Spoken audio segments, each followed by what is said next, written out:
지옥의 뒷문이 있다면 아마 그것은 로스앤젤레스의 거리 어딘가에 숨겨져 있을 것이다.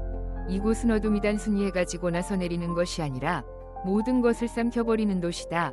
한때 약속의 땅이라 불렸던 이 도시는 매년 수백만 명이 새로운 시작을 꿈꾸며 찾아오는 곳이었다. 미국의 꿈을 비추던 불빛은 이제 기억 속에만 존재할 뿐이다. 오늘날 많은 거리들이 경찰조차 발을 들이깃거리는 금지구역이 되었고 법은 절망의 열기 속에서 녹아내리며 사람들은 빈곤과 범죄, 생존과 자기상 실사이의 경계에 놓여 살아간다. 이것은 종말의 결과가 아니다. 이것은 미국이 매일 밤 썩어가고 있는 현실이며 아무도 걸으려 하지 않는 그 거리 위에서 벌어지는 일이다. 이번 영상에서는 로스앤젤레스의 밤 속으로 직접 들어가 미국이 마주하지 않으려는 부패의 실체를 목격할 것이다. 죄악이 가득한 밤, 무너지는 거리, 그리고 천국이라 불리는 곳에서 살아남기 위해 고군분투하는 길 잃은 영혼들을 말이다. 로스앤젤레스에 발을 들이면 여전히 숨이 멎을 듯 아름다운 거리들을 마주할 수 있다. 불빛이 고층 건물에 반사되며 미국의 꿈이 희미하게 남아 살아있는 듯 보인다. 하지만 남쪽으로 방향을 틀어 9100 번교차로 인근 피규어로와 거리로 내려가면 이곳의 고요함은 더 이상 아름다움에서 비롯된 것이 아니라 미국이 외면해 온 진실의 어두운 시면에서 온 것이다.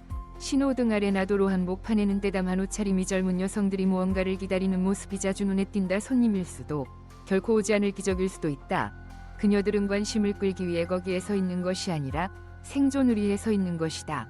뜨거운 식사 한 끼, 하룻밤 머물 집을 얻기 위한 유일한 방법이다. 지역 주민들은 이곳을 더 블레이드라 부른다. 칼날이라는 뜻인데 여기서 산다는 것은 날카로운 칼날이를 걷는 것과 같기 때문이다. 한 걸음만 삐끗해도 종이 위에만 존재하는 법이 시스템 아래 낭떠러지로 떨어질 수 있다. 경찰차는 조용히 지나가며 멈추지 않고 생존과 개인의 자유 사이에서 모든 도덕적 기준이 왜곡된다. 로스앤젤레스 경찰국 LAPD 위보고에 따르면 2025년 한 해 동안 피규어로하 거리의 85번가에서 104번가까지 구간에서 수백 건의 위험 사건과 지원 요청이 기록되었으나 대부분이 기소로 이어지지 않았다. 이곳에 사는 사람들, 특히 아이들과 노인들 은항상 불안 속에 살고 있으며 모든 것이 점차 법이 통제를 벗어나고 있다. 수천 명이 빛의 가장자리에서 살도록 방치된 도시, 보호받지도 들려지지도 않은 채 존엄성과 생존 사이에서 선택을 강요당하는 이들을 그대로 두는 시스템을 과연 우리가 여전히 신뢰할 수 있을까? 베니스 비치, 한때 캘리포니아 위의 병관광 수도로 수백만 명의 관광객이 바다 위 아름다움, 찬란한 햇살, 하얀 모래사장을 즐기기 위해 찾았던 곳은 지금 완전히 다른 현실을 감추고 있다. 화려한 외관 속에는 임시 텐트들이 줄지어 늘어서 있고 바닷바람에 휩쓸려 침묵 속에 사라져가는 길 잃은 영혼들이 있다. 미국에서 가장 유명한 관광지역에는 새로운 스키드로우가 등장하고 있는 셈이다.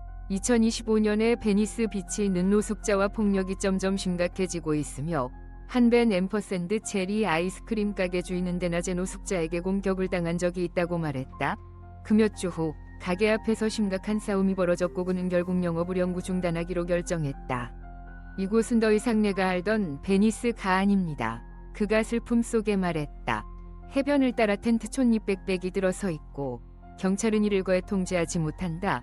한 노숙자의 텐트에서 발생한 화재가 결국 한 건물을 전소시키기도 했다. 경찰은 불법 텐트 설치에 대해 벌금 딱지를 끊을 수는 있지만 노숙자들은 몇천 원의 벌금조차 감당하지 못한다. 그래서 그들은 사라지는 것이 아니라 이 골목에서 저 골목으로 옮겨다니며 삶을 이어간다. 베니스 한때 창의적인 예술가들과 노년의 산책객들이 넘쳐나던 동네에는 이제 조용히 새로운 스키드로우로 변해가고 있다. 가게들은 연이어 문을 닫고 관광객은 사라졌으며 놓이는 거에 보이지 않는다. 보인다 해도 보도이나 낡은 텐트 안에 머무름크리고 있다. 어쩌면 그들은 두려움 때문이거나 단지 그곳을 지나갈 힘조차 남아있지 않기 때문일 것이다. 한때의 황금 같은 기억은 이제 잔혹한 현실로 변했다. 놀라운 점은 베니스에 있는 많은 노숙자들이 지역 주민이 아니라는 것이다. 그들은 멀리 떨어진 주에서 왔으며 거기서는 기후가 혹독하고 집세는 감당할 수 없으며 복지 시스템은 너무 복잡했다. 연중 따뜻한 날씨를 가진 캘리포니아는 한때 노숙자들에게 마지막 희망의 땅이었다. 숨쉬기 조금 더 편하고 재기의 기회를 찾을 수 있을 거라는 희망이 있는 곳. 하지만 새로운 시작 대신 그들은 또 다른 막다른 골목을 발견했을 뿐이다. 관광객에게는 아름답지만 실제 이곳에 사는 사람들에게는 절망의 땅이다. 과거와 현재 사이의 이 극단적인 대비보다 더 아픈 것은 없을 것이다. 베니스는 과거에 화이트 맨켄티 점프, 코브라, 아메리칸 히스토리 X 같은 유명 영화의 배경이 되었고 찰리 채플린, 투팩, 더 도어즈 같은 전설들이 이곳을 거쳤다. 그 화려했던 장면들은 이제 임시 텐트, 쓰레기, 부서진 물건, 그리고 더 이상 갈 곳 없는 이들이 지친 눈빛으로 가득 차 있다. 정부는 재정착, 보도 청소, 노숙자 구역 이전 등 이 방식으로 문제를 해결하려 했지만 상황은 눈에 띄게 개선되지 않았다. 노숙자 수는 줄지 않았고 오히려 더 많은 지역으로 분산되면서 문제는 더 조용하고 감지하기 어려운 형태로 변해갔다. 베니스 비치는 한때 관광, 예술, 역사적 상징이었지만 이제는 캘리포니아가 더는 숨길 수 없는 사회적 위기의 상징으로 바뀌고 있다. 자유와 개방을 대표하던 한 장소가 아무도 다가가지 않는 어둠이 지역으로 바뀌었을 때 무너지고은 단지 한 동네가 아니라 미국에서 가장 이상적이라 여겨졌던 공동체 그 자체다. 낮이 로스앤젤레스가 활기차고 현대적인 도시로 느껴진다면 한밤중에 스키드로우에 들어서는 순간 마주하는 것은 완전히 다른 세계다. 빛도, 법도, 희망도 없는 세계. 금융중심지에 서몇 블록 떨어진 곳에 지도에도 나오지 않는 빈민가 같은 텐트촌이 줄지어 늘어서 있다. 각각의 텐트는 나일론천, 찢어진 천, 목재 팔레트, 그리고 밤바람을 막을 수 있는 어떤 것이든 모아 만든 삶의 조각들이다. 곰팡이 냄새, 쓰레기, 그리고 야외, 부엌에서 나는 연기가 차가운 공기와 섞여 이곳만의 익숙한 냄새를 만든다. 거리에서 짬을 짜본 사람만이 알아채는 냄새다. 스키드로우는 한때 로스앤젤레스에서 가장 많은 임시보호소, 구호단체, 사회복지 프로그램이 모인 인도주의의 중심지로 여겨졌다. 하지만 바로 그 이후로 머물 곳이 없는 사람들이 가장 많이 모이는 장소가 되었다. 지원 능력이 한계를 넘어서면서 임시보호소로 여겨졌던 이곳은 이제 수천 명이 장기거주지가 되어버렸다. 예산이 바닥나고 인력이 줄어들면서 스키드로우는 더 이상 보호의 장소가 아니라 방치 속에 조직화된 구역이 되어가고 있다. 로스앤젤레스 노숙자 서비스 기관 LAHSA 위데이터에 따르면 현재 이 지역에는 2,500명 이상이 열악한 환경 속에서 노천 생활을 하고 있다. 지난 1년간 이곳에서 발생한 폭력, 절도, 사고와 관련된 사건은 30% 이상 증가했으며 특히 밤이 되면 희미한 물빛 속의 경찰의 그림자조차 사라진다. 해가 지고 나면 사람들은 마치 목류병자처럼 느릿하게 움직이기 시작하고 그들의 눈빛은 침묵에 잠긴 채 카메라를 피한다. 두렵지도 기대하지도 않는 눈빛, 그건 사회가 자신들을 인도하지 않는다는 사실에 이미 익숙해진 인도되지 않는 사람들의 눈빛이었다. 그들은 마치 인도의 낭금간 틈처럼 사회가 스쳐 지나가는 존재다. 캠프 한가운데 한 62세 남성이 있다. 그는 한때 장거리 트럭 운전사였지만 사고로 일을 계속할 수 없게 되자 모든 것이 무너졌다. 소득도, 보험도, 집도 사라졌다. 나는 원래 강한 사람이라고 생각했어요. 그는 말했다. 하지만 건강, 일, 집이라는 가장 중요한 세 가지가 한꺼번에 사라지면 믿음조차 함께 무너집니다. 그는 이제 자선단체의 식량배급소 옆에서 살고 있고 방수포 위에 잠을 청하며 바람을 막기 위해 벽돌 3개로 텐트를 고정시킨다. 그것이 그의 집이다. 그가 누운 맞은편 벽에는 노바디 카스 아무도 신경 쓰지 않는다는 낙서가 어지럽게 뿌려져 있다. 스키드로우는 가난해서 무서운 게 아니다. 잊혀진다는 감각이 제도화된 현실이 되었기 때문에 무섭다. 수천 명이 살고 있음에도 보호받지 못하고 관심도 받지 못하며 도시개발계획 지도에도 이름조차 오르지 못하는 지역이 있다면 그것은 더 이상 우연이 아니라 집단적인 선택이다. 그 어떤 정치인도 선거 유세에서 스키드로우를 언급하지 않고 어떤 투자자도 그곳에 발길을 들이지 않는다. 로스앤젤레스 시민 중 이곳을 자신이 사는 도시의 일부로 여기는 사람도 드물다. 사회 전체가 이곳의 존재를 묵인하고 있다는 그 공포스러운 공감대야말로 통계 수치보다도 더 오싹한 진실이다. 스키드로우가 세계에서 가장 부유하고 유명한 도시 중 하나인 로스앤젤레스의 한복판에 수십 년간 방치되어 왔다면 그건 과연 미국이 자랑해온 가치에 대해 무엇을 말해주는가? 어쩌면 우리가 겉모습을 다듬는 데 몰두하는 동안 한 공동체 전체가 아무도 모르게 빛에서 밀려났는지도 모른다. 도로변에 늘어선 푸르고 붉은 텐트들은 원래 임시방편으로 여겨졌지만 이제는 미국의 도시위기 영구적인 상징으로 조용히 변모해가고 있다. 텐트들은 공원, 강가, 다리 및 버스 정류장, 심지어 학교 앞에도 세워지고 있다. 한때 딴지 며칠 피신처였던 곳들은 수년째 그대로 서 있다. 낡고 헤어진 텐트는 비닐, 종이 상자, 나무 조각을 엮어 만든 쉼터가 아니라 집이 되어버렸다. 로스앤젤레스에는 공식적으로 수십 개의 노숙자 캠프가 기록되어 있지만 실제 수치는 훨씬 더 클 수 있다. 최근 보고에 따르면 LA 위노숙자 중 약 62%는 노천에서 살고 있으며 쉼터도, 방도, 화장실도 없다. 그들은 사회의 가장자리에 존재하며 기록도, 안전도, 주소도 없다. 세계에서 GDP가 가장 높은 나라 중 하나에서 이런 일이 벌어지고 있다는 것은 단순히 이례적인 현상이 아니다. 그것은 현대사회가 무엇으로 설치하고 있는가에 대한 묵시적인 고발이다. 이러한 지도 밖의 도시들, 은저마다 위규칙으로 움직인다. 당국이 정리하면 그들은 그저 다른 장소로 옮길 뿐이다. 경찰이 불법 캠핑으로 단속하면 그들은 텐트를 젓고 몇 블록 떨어진 곳으로 밀고 가다 세운다. 그렇게 문제는 거리에서 공원으로 이동할 뿐 결코 근본적으로 해결되지 않는다. 대부분의 쉼터는 이미 포화 상태고 복잡한 절차와 문서, 입소 시간의 제한 등으로 많은 노숙자들은 이를 감당할 수 없다. 설령 입소해도 캘리포니아 위 높은 생계비는 이들을 다시거리로 밀어낸다. 이러한 무지도의 도시, 드릉 같은 구역 안에서 도둑의 미국을 만들어낸다. 한쪽에는 밝게 빛나는 홀푸즈 슈퍼마켓과 정돈된 전기차들이 있고 다른 한쪽에는 방수포로 덮은 텐트, 뒤집힌 쓰레기통, 종이 상자로 만든 야외와 덕이 있다. 이 대비는 더 이상 우연이 아니다. 도시의 구조 속에 통합된 물평등, 그것은 24시간 운영되는 헬스장, 유기농 카페, 사무실 빌딩과 함께 공존한다. 시간이 흐를수록 이 문제는 정상적인 일상으로 여겨지게 된다. 수리되지 않은 균열처럼 문제는 조금씩 번져간다. 사람들이 보도 위에 텐트를 익숙하게 받아들이고 시체를 지나쳐도 고개조차 돌리지 않게 될 때 그때 잃는 것은 집만이 아니라 사회 전체의 도덕적 반응 능력이다. 우리는 예산 손실을 숫자로 계산하고 분기별 성장률을 측정하며 기술 발전의 걸음을 센다. 하지만 오늘 밤 집이 없는 사람의 수는 세지 못한다면 과연 우리는 진짜 필요한 것을 측정하고 있는 걸까? 노숙자 캠프의 텐트 사이 쓰레기로 가득한 통로 위에는 육안으로는 보기 힘든 어떤 것이 존재한다. 하지만 그것은 눈빛, 몸짓, 때론 통제되지 않는 행동으로 분명히 드러난다. 그것은 조용하지만 확실하게 번져나가는 정신적 붕괴이며 아무도 적극적으로 개입하지 않는다. 정신건강, 어떤 신체적 상처만큼이나 섬세하게 돌봐야 할 문제, 는연복지 체계에서는 쓸모없는 부담으로 치부된다. 너무나도 명백한 신호들, 들어주는 사람 없는 혼잣말, 한밤중 갑자기 터지는 비명, 인도 위에서 반복되는 무의미한 동작들. 하지만 조기 치료나 개입은 없고 이들은 스스로 또는 타인에게 위협이 될 때까지 방치된다. 그리고 그제서야 시스템이 움직인다. 그것도 의사나 상담사가 아니라 수갑, 경찰차, 과밀한 정신병원이라는 방식으로 말이다. 1970년대 후반부터 미국은 대규모 정신병원을 인도적인 이유로 폐쇄하고 환자들을 지역사회로 돌려보냈다. 그러나 그 대안으로 마련됐어야 할 지역사회 기반 치료망은 제대로 개발되지 않았다.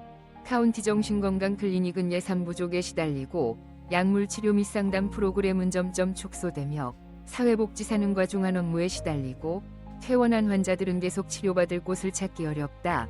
그 결과 수십만 명이 관리되지 않은 채 방치되고 그중 상당수가 노숙자로 전락했다. 모든 노숙자가 정신질환을 앓는 것은 아니다. 그러나 불안정한 환경, 만성적인 불면, 삶에 대한 통제력을 완전히 상실한 상태는 정신건강 문제를 유발하거나 악화시키기 위한 최적의 조건이다. 경청받고 존중받고 보호받는다는 감각이 사라질 때 사람들은 집만 잃는 게 아니라 자기 자신도 잃는다. 만약 한 사람이 혼란 속에서 스스로 도움을 요청하려 여유조차 없고 사회 또한 먼저 손을 내밀지 않는다면 과연 우리는 그것을 돌봄 시스템이라 부를 수 있을까? 아니면 단지 고장이 날 때까지 기다리는 하나의 반응 현기계일 뿐일까? 한때 로스앤젤레스의 주택가들은 모두가 살고 싶어하는 꿈의 동네였다. 거리에는 나무 그늘이 드리워졌고 저녁마다 가로등 이완이 커졌으며 공원 잔디는 정해진 일정에 따라 깎이고 포트홀은 신고 후 48시간 내에 수리되었다. 행정당국은 도시관리 능력을 자랑스러워했지만 그 시절은 지나갔다. 그리고 그 자리를 대신하고 있는 것은 더 현대적인 도시가 아니라 자기 자신을 서서히 해체해가는 도시다. 조각조각, 부분 되돌릴 수 없는 방식으로 한때 기본적인 공공서비스로 여겨졌던 것들, 정시 쓰레기 수거, 가로등 수리, 공원 정비, 공중화장실 관리, 은이제 몇몇 고급 주택가에 망국한된 희귀한 특권이 되어버렸다. 다른 동네들은 점점 먼지, 쓰레기, 잡초, 그리고 밤 8시 이후에는 아무도 안심할 수 없는 희미한 노란 불빛 속으로 잠겨간다. 베니스, 미드시티, 사우스 LA와 같은 오래된 지역에 사는 많은 노년층은 건강 때문이 아니라 불안감 때문에 예전처럼 자주 외출하지 않는다고 말한다. 이 와중에 지방정부는 수동적인 방어 상태에 머물러 있다. 상황을 통제하지 못하면서도 민감한 지역에 과도하게 개입하거나 탄압하는 것으로 비칠까 두려워 적극적인 행동을 꺼린다. 텐트촌 철거, 경찰 개입, 강제력 사용은 공공의 거센 반발을 불러오고 결국 당국은 침묵하고 관망하며 상황이 스스로 조절되기를 기다리는 쪽을 택하게 된다. 하지만 붕괴 중인 지역에서 아무것도 하지 않는 것 또한 하나의 선택이며 그 선택은 틀린 방향이다. 더 심각한 것은 이 붕괴가 어떤 재난 이후에 발생한 것이 아니라는 점이다. 지진도 없었고 전쟁도 없었으며 전 세계적인 팬데믹이 원인도 아니었다. 이 모든 것은 평온 속에서 민주주의 한가운데서 5개년 계획들과 함께 세계 리더십을 자처하는 미국 한복판에서 일어났다. 많은 사람들이 충격을 받은 이유는 이 도시가 돈이 부족해서 파괴된 것이 아니라 사회를 운영하는 최소한의 원칙 모두를 위한 최소한의 돌봄 일지킬 정치적 의지가 부족했기 때문이다. 만약 행정이 더 이상 자신의 거리로 발을 들이지 못하고 가로등 하나 고치지 못하며 공원을 지키지 못한다면 도대체 누가 이 도시를 운영하고 있는 것인가? 더 나아가 행정자들이 조용히 퇴장해버린 도시가 과연 여전히 도시로 존재할 수 있을까? 법치와 체계적인 계획으로 유명한 나라에서 노숙자 정책은 놀랍게도 누더기 담요처럼 조각조각 떴던 임시방편에 불과하다. 임시대책들이 마치 장기 전략인 양 사용되고 있고 그 결과 수만 명의 사람들이 빠져나올 수 없는 악순환에 갇혀 있다. 현재 가장 큰 문제 중 하나는 정부의 여러 계층, 연방, 주, 시 사이의 일관성 결여다. 각 기관은 별도의 예산, 규정, 목표를 가지고 있고 그들만의 위기를 따로 겪고 있다. 연방정부가 주택보조금 패키지를 발표해도 캘리포니아 같은 주에서는 실질적인 실행 메커니즘이 부족하다. 수백억 원 상당의 예산이 노숙자 지원 프로그램에 배정되지만 그 대부분은 행정비용, 사무실 임대료, 설문조사, 기록보관, 정책 컨설팅 등에 소모되고 정작 필요한 사람들에게는 닿지 않는다. 가장 명확한 사례는 임시거주지 시스템이다. 원래는 단기 숙소로 설계되었지만 실제로는 많은 이들이 수개월간 이 시스템에 갇혀 살아간다. 안정적인 임시거주 자격을 얻으려면 여러 단계의 심사, 개인정보 제출, 노숙증명, 건강기록, 신원조회 등을 거쳐야 한다. 그러나 대부분의 노숙자들은 이런 서류를 갖출 수 없다. 결국 그들은 두 가지 선택지 앞에 놓인다. 거리의 텐트촌에서 잠을 자거나 사생활도, 안전도, 시간도 보장되지 않는 불명확한 공간에서 버티거나. 이런 시스템적 결함은 노숙자들로 하여금 시스템에 대한 신뢰를 잃게 만들고 사회 전체의 대응 능력까지 마비시킨다.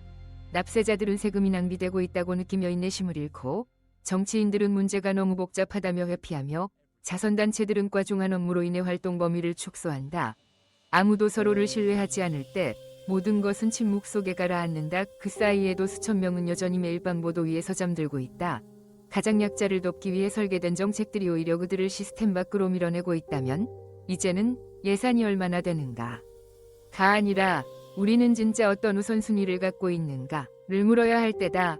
우리는 지금까지 아무도 살아서는 안 되는 거리들을 함께 걸었다. 스키드로우에서 베니스 비치까지, 이름도 없는 텐트촌에서 경찰조차 꺼리는 골목까지. 이 여정은 판단을 위한 것도 공포를 조장하기 위한 것도 아니다. 그저 너무 복잡하고 너무 슬프고 너무 받아들이기 힘들어서 사람들이 외면해온 미국의 일면을 비추는 거울일 뿐이다. 아무도 텐트에서 살기 위해 태어나지 않았다. 누구도 매일 밤 거리를 헤매는 삶을 라이프 스타일, 이라 택하지 않는다. 그리고 단 하룻밤 머물 공간을 얻기 위해 존엄을 버려야 할 사람은 단 한 명도 없다. 하지만 가장 충격적인 사실은 이 모든 일이 여전히 벌어지고 있다는 점이다.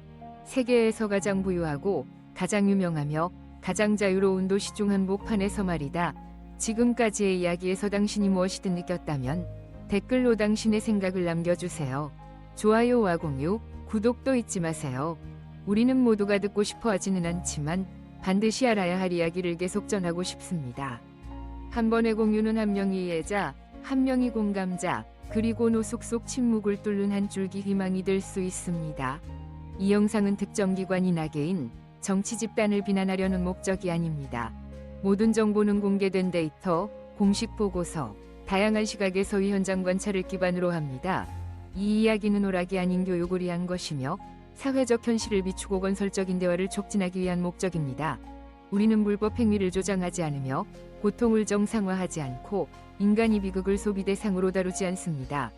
이것은 끝이 아니라 함께 고민하고 함께 이야기하고 우리 안에 남아있는 인간다움을 함께 지키기 위한 시작입니다.